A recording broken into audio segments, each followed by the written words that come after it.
Thank you everybody for joining us. Today we are joined by Mr. Martin Tumwine, a software developer and tech consultant, and he has been a well-seasoned full-stack developer for over 10 years. He served at the tech as a tech lead at Zaantu Technologies since 2017 and is also a software consultant at eekual, Bionic, and his educational background includes studies at Kyambogo University and Stanford University. You're very welcome, Martin Tumwine. We are happy to have you for this session. So tell us a bit about what mental wellness means to you as a software developer.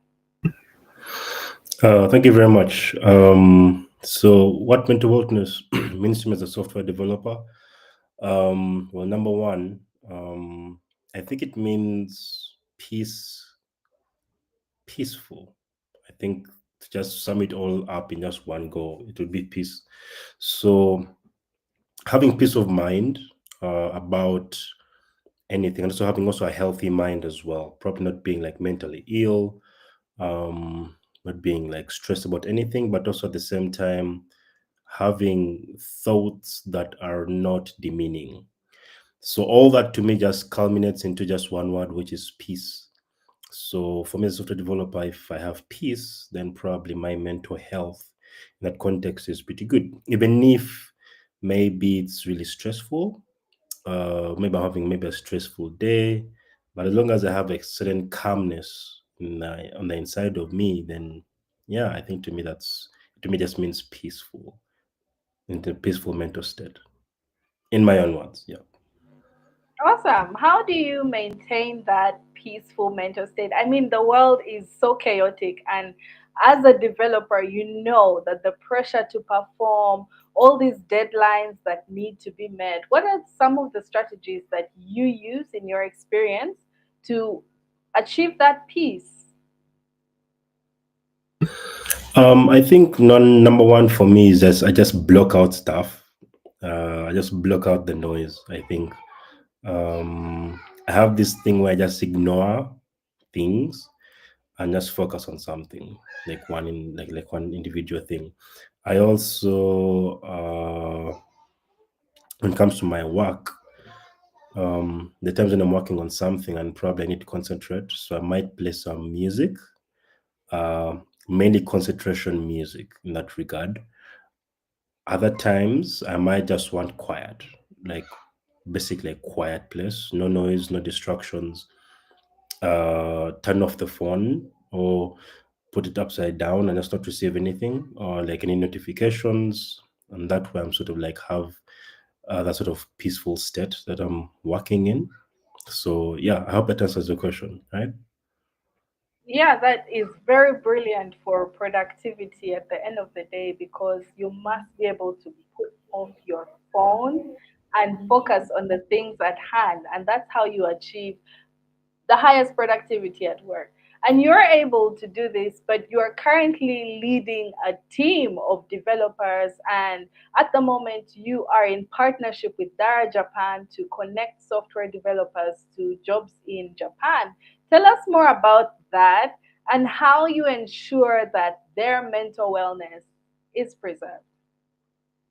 Okay, so Dara Japan is one of our partners, and we partner together so that we can provide for them software engineers from Uganda and other parts of Africa for projects coming out of Japan right now, and probably we can grow into other parts of Asia.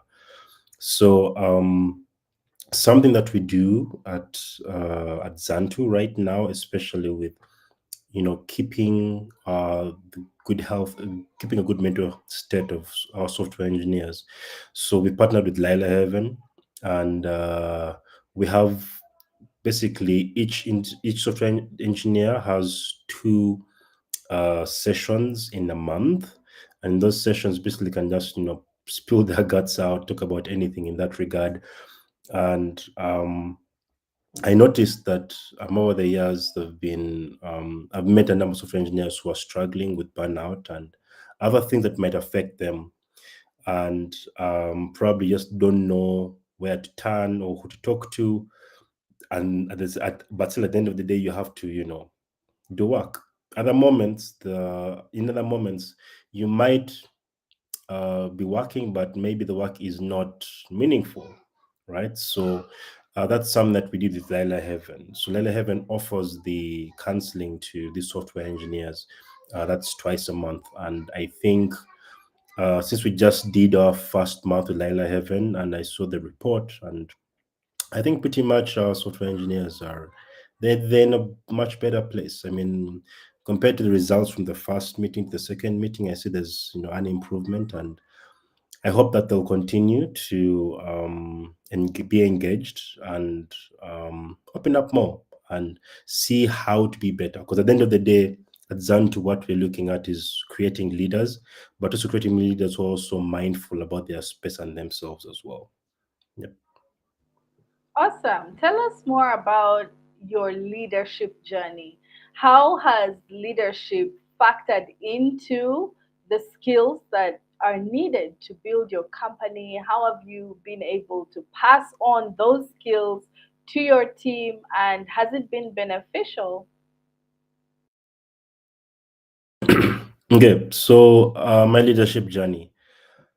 That's interesting. I think it starts off when I was a kid, when I was young.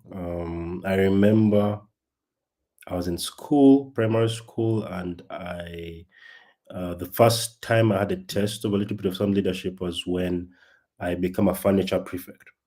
That was back in primary school. So I was in charge of making sure that the furniture in the school is, like okay, not damaged, because kids would damage stuff. So I'd go to each and every classroom and just check, just make sure that everything, is okay and there are no damages.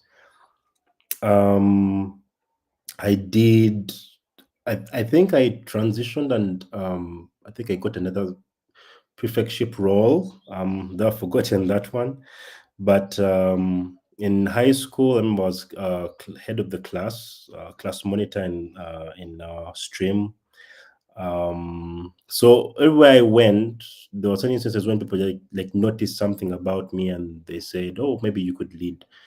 And yeah, that's sort of been sort of like my journey.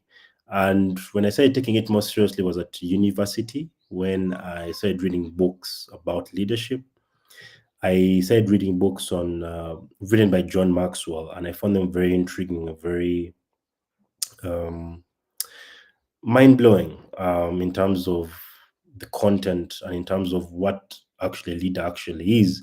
And that's came to this understanding that as a leader, you're actually a servant. You're not supposed to um, order people around without you having actually put in the work at the end of the day. So I just learned about servant leadership back then, and I said, "Oh, so as a leader, I need to empower other people." And so when we started Zantu, the dream was to, create really good software products earlier on, that was 2017, create really good software products for the world. I wasn't just looking at Uganda, but I was looking at the rest of the world. So what I did, um, I as I continued learning and meeting other people, the vision changed, and the vision converted into creating leaders. How do we create leaders from our organization? Whoever comes to Zanto as an intern or as an engineer or as anything else, how are they impacted positively, and how do they grow into the best person that they can be, and also into a leader? So that's now our main focus right now, because we believe that with leaders, they'll be able to create change for tomorrow.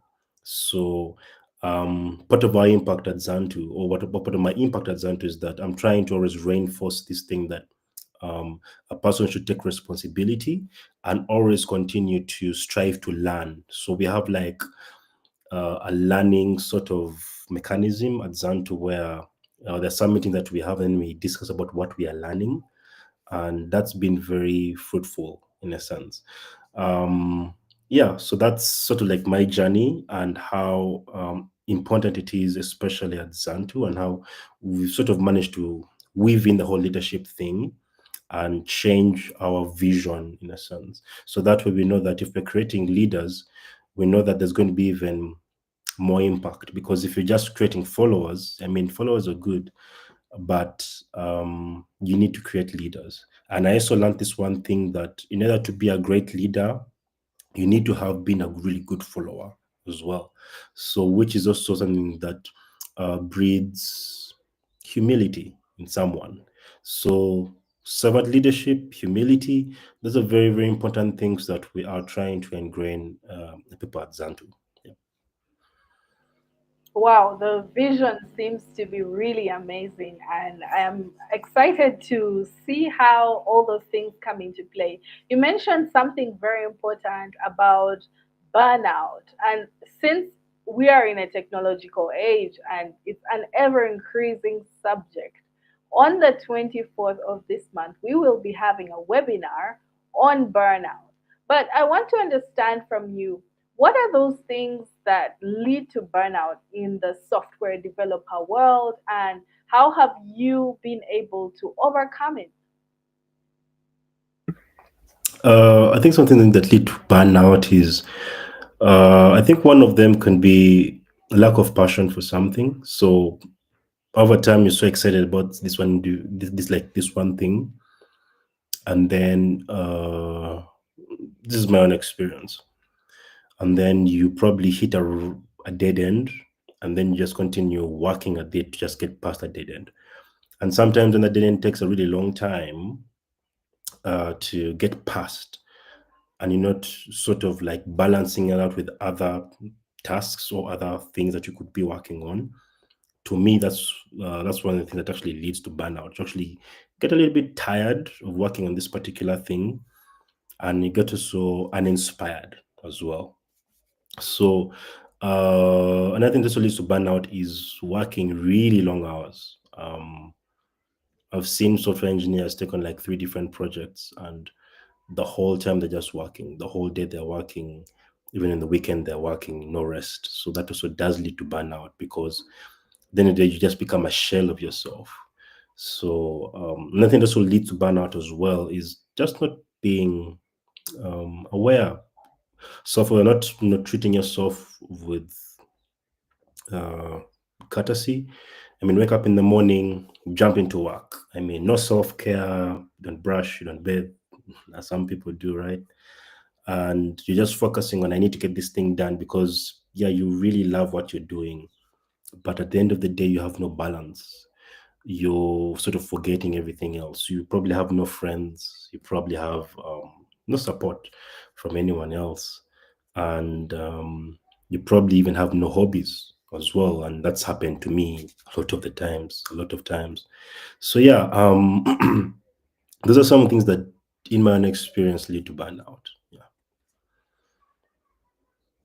How have you been able to navigate them and come out at the top? And for all the software developers that are out there and are listening, please be sure to join our webinar on the 24th, because we're going to be dissecting these things. But for now, how do you come out of that kind of situation that you've described? So how I come out of it now is because I have a family. I It's so easy for me to just detach from my work, because it's not now the center of my attention. It's now my family. So that sort of grounds me and teaches me that there's a different aspect to life rather than just work. Sometimes we get really lost into work because we love what we're doing, we're passionate about what we are doing, and this can lead us into really weird situations in life. But however, how right now it's my family. It's also me having the ability to decide and say, I'm not going to work on the weekend, and I'm going to take a rest, and I'm going to just be, you know, probably also meet a friend or call, or just get out of the house because I work from home. But get out of the house, go out there, do something interesting for yourself, take care of myself as well. Before I got married, before I had a family, I I wasn't really doing very well on this one. I won't lie. Um, my whole center was just work, basically. That was it. And trying to change the world. So now I have a much more clearer perspective. I mean, I can't think about how I'm going to just change the world if I can't even, lay my own bed in a sense. So me taking care of myself has helped me overcome that, but also at the same time knowing what's most important in life. And that's why so that led us also down still the route of creating other leaders as well. So that way, if I can empower someone else, I know probably they can perform the same task that probably I'm working on.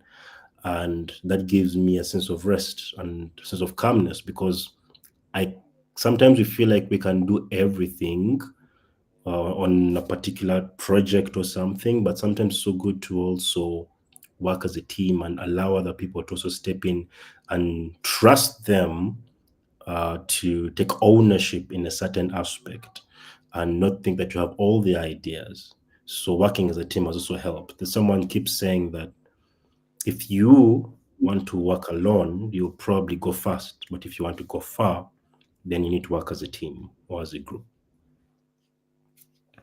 Wow, so many important points that you've mentioned, but there's something about self care that you say. How is it that you are practicing self care now in contrast to how you were doing it before?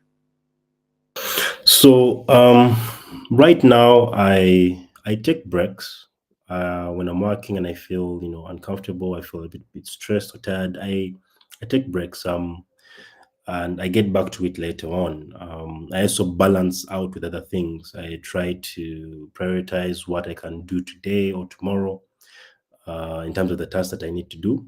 But also on top of that, I also take a walk every once in a while, and it really helps me so much.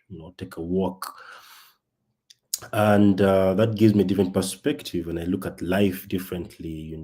Sometimes I can just lay down in bed and just stare, in a sense, just stare and just think about other things. Reading books helps as well. Yeah, just taking care of my mind and what I'm thinking about, and getting more rest. I think those are the things that I'm now doing more intentionally than before. That's a very important point that you've mentioned, intentionality, being intentional to take care of yourself, to discipline yourself enough to factor in self care into your schedule. Because, yes, it's busy. Yes, you've taken on all these different deals, you're working on all these different projects, but your health is a priority. I heard a quote and they said that when you are healthy, you have so many problems. But if they just take your health away, then you have only one problem: to get your health back. So instead of waiting to get to that point where your health is on the wall, why not do it today? Thank you so much for these very important insights. What is one thing that you are leaving for software developers who are trying to rise up the ranks, who are trying to build their skills and do good work out there? What is one piece of advice that you would like them to So one thing that I would advise them is you need to go out there and get a mentor. You might not be able to get a mentor directly and say, okay, this is like my official mentor. You might not be able, but learn from other people. Learn from people who have gone years ahead of you, 10 years ahead of you. Talk to them, ask them questions like, how's the industry? How do they see the industry? This is definitely going to help a lot of people. When I started this out, I never really considered mentors in a sense, but until later on, and actually found someone, and they actually helped me think about things so differently, right? So mentorship is going to be very, very important if you want to be different and if you want to be better. So mentorship is key. Another thing that's also key is just learn, keep learning, keep experimenting. And then I'll also ask this question: Imagine you had no arms, would you code for a living? So imagine you could never code for a living. Um, what else would you do? I mean, sometimes we take it for granted that because we can code, we can type and all that, that's the only thing that I want to do and I want to be better at it. But what happens if one day all of a sudden you can't do that? Well, early on in my career, when you asked me that question, I couldn't answer it, but now I can answer it, and yeah, have different plans for your life. Think differently about life as well. So those would be my words of wisdom. Yeah. Thank you so much, Mr. Martin Tumwine. If you all haven't already noticed, this is my husband, and that's why I want to tell you that the person you marry is so important towards helping you fast track towards achieving your goals. If you marry someone who's going to set you back, then you'll not be able to achieve your goals. So I'm so glad that I have someone on my team that can support me, motivate me, encourage me, someone that has gone ahead. And I'm so grateful to have you on this stream. Thank you, everybody, for tuning in. I hope you have key insights that you've taken away. Drop it in the comments.